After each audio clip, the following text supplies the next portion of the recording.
झारखंड में संगठित गिरोह के खात्मे को लेकर पुलिस का एक्शन तेज है। एक विशेष प्लान तैयार कर सभी जिलों में संगठित गिरोह के खात्मे को लेकर एक्शन की तैयारी है।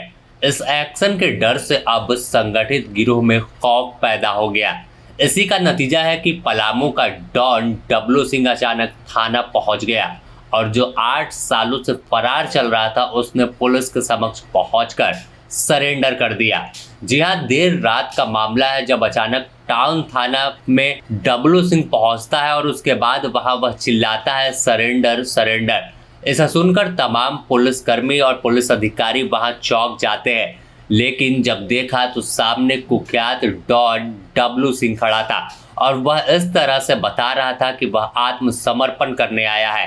कोई गोली ना चला दे, कोई कुछ घटना को अंजाम पुलिस वाले ना दे दे। ऐसे में इसकी जानकारी तुरंत वहां मौजूद पुलिसकर्मी और दरोगा ने पलामू एसपी रिस्मा रमेशन को दिया, जिसके बाद वह खुद देर रात करीब 10:40 में थाना पहुंची और देखा तो डब्लू सिंह सामने खड़ा था और कहा कि मैडम अब मुख्य धारा से लौटना चाहते हैं, एक बेहतर जिंदगी आगे जीना चाहते हैं। इसके बाद पलामू एसपी रिस्मा रमेशन ने उसे कड़ी सुरक्षा के बीच रात भर रखा और जब सुबह हुई तो यह खबर पूरे झारखंड में फैल गई थी कि झारखंड का यह पहला मामला है जब डॉन खुद थाना में पहुंचकर पुलिस के सामने सरेंडर कर रहा है। अब तक अगर देखें तो नक्सली, माओवादी और बड़े इनामी जो रहते थे वो इस तरह से आत्मसमर्पण करते थे, लेकिन संगठित गिरोह जो गैंगस्टर हैं वह पहली बार इस तरह से पुलिस के समक्ष आत्मसमर्पण किया है।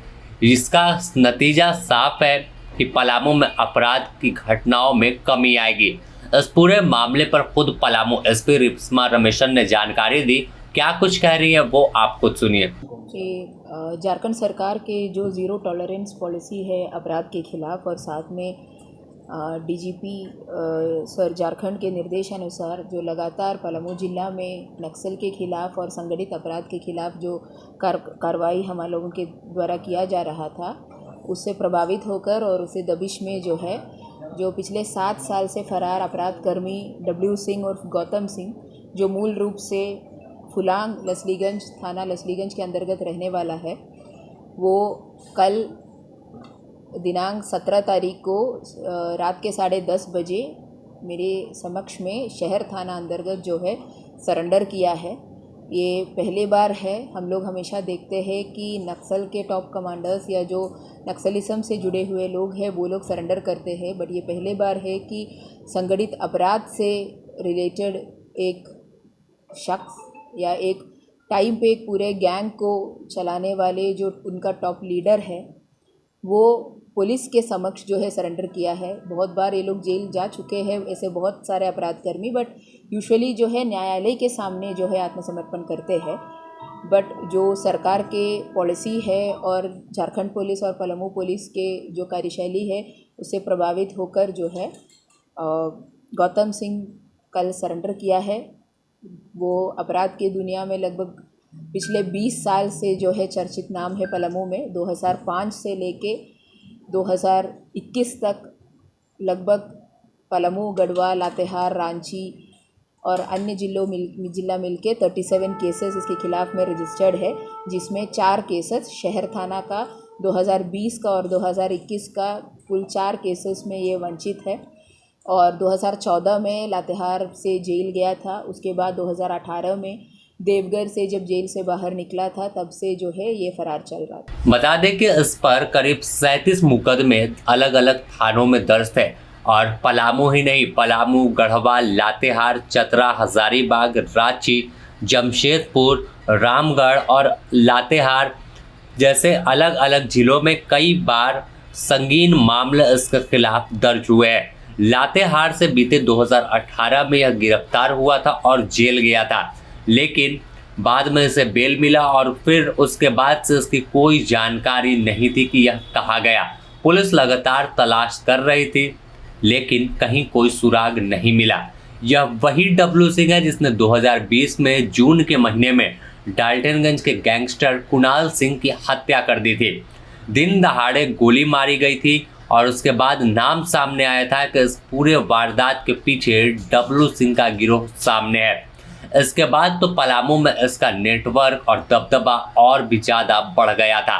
इसके बाद अब आखिर 7 सालों के बाद यह पुलिस के सामने खुद पहुंचा है। तो इसके पीछे का कारण बताए तो झारखंड सरकार की जो पुनर्वास और आत्मसमर्पण नीति है, डीजीपी का जो एक्शन प्लान है, इसी का नतीजा है कि इस तरह से बड़ा गैंगस्टर अब पुलिस के सामने हथियार डालने खुद पहुंचा है। झारखंड सरकार और झारखंड प्रशासन पर भरोसा करके और एसपी मैम से सरेंडर के लिए हम आग्रह किए थे। 2 दिन के बाद मैम ने सरेंडर के प्रस्ताव को स्वीकार किया और मुझे एक मौका दिए। इसके लिए मैम का आभारी रहूँगा, जिला प्रशासन का आभारी रहूँगा और आगे हम न्यायालय में जाएंगे और वहाँ जो भी आदेश होगा उसका हम पालन करेंगे और आगे से हम कोई भी अपराध नहीं करेंगे या किसी भी तरह का अपराध में कोई भी हिस्सेदारी नहीं करेंगे। हम ऐसा कुछ भी नहीं किए हैं कि खौफ हो जाए, बहुत शांति से हम रहे हैं। थोड़ा बहुत गलती हुआ है हमसे, पर हम ऐसा कुछ नहीं किए हैं। अन्य साथियों को क्या संदेश देना चाहेंगे जो दुनिया में है, उनको क्या संदेश देना चाहेंगे? जो भी हैं वो सही रास्ते पे आएँ। बने रहे द न्यूज़ पोस्ट के साथ, इससे जुड़ी और भी अपडेट आपको देंगे।